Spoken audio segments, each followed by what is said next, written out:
जिस ट्रंप से हमास और यूक्रेन खौफ में है, दुनिया के सुपर पावर को आंख दिखाने की हिमाकत किसी और में नहीं तालिबान ने की है।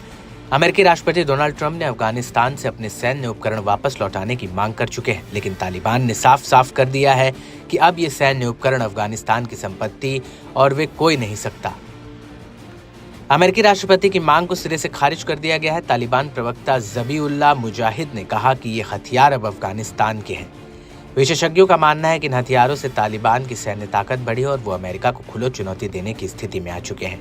अमेरिकी राष्ट्रपति डोनाल्ड ट्रंप वैश्विक राजनीति में अपने आक्रामक और स्पष्टवादी रुख के लिए जाने जाते हैं। हाल ही में उन्होंने अफगानिस्तान में छोड़े गए $7 अरब के अमेरिकी सैन्य उपकरणों को वापस लौटाने की मांग की है, लेकिन तालिबान ने इस मांग को सिरे से खारिज कर दिया है और दो टूक जवाब दिया है कि ये हथियार अब अफगानिस्तान की संपत्ति है।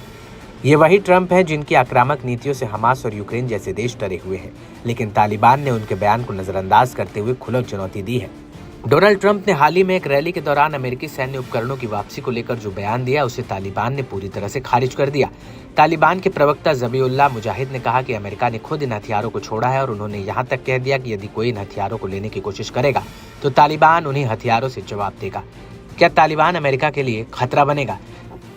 विशेषज्ञों का मानना है कि अफगानिस्तान में छोड़े गए उन्नत सैन्य उपकरणों में तालिबान की ताकत कई गुना बढ़ा दी है। इन हथियारों में सैन्य वाहन, ड्रोन, संचार उपकरण और भारी संख्या में बंदूकें शामिल हैं।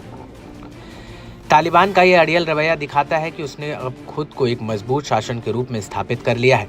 2021 में अमेरिका की वापसी के बाद से तालिबान लगातार अंतर्राष्ट्रीय स्तर पर अपनी स्थिति मजबूत करने की कोशिश कर रहा है। अमेरिका और पश्चिमी देशों से सहायता की आस रखने वाला तालिबान अब खुलकर उसकी नीतियों को चुनौती देने लगा है। हालांकि ट्रंप की ये मांग उनके समर्थकों को आकर्षक करती है, लेकिन वास्तविकता ये है कि तालिबान अब पूरी तरह अफगानिस्तान पर नियंत्रण कर चुका है। अमेरिका के लिए अब इन हथियारों की वापसी लगभग नामुमकिन है। ट्रंप की ये बयानबाजी भले ही राजनीतिक तौर पर कारगर हो, लेकिन जमीनी हकीकत यह है कि तालिबान ने अमेरिका की कमजोरी को भांप लिया है और वो अपनी शर्तें खेल रहा है।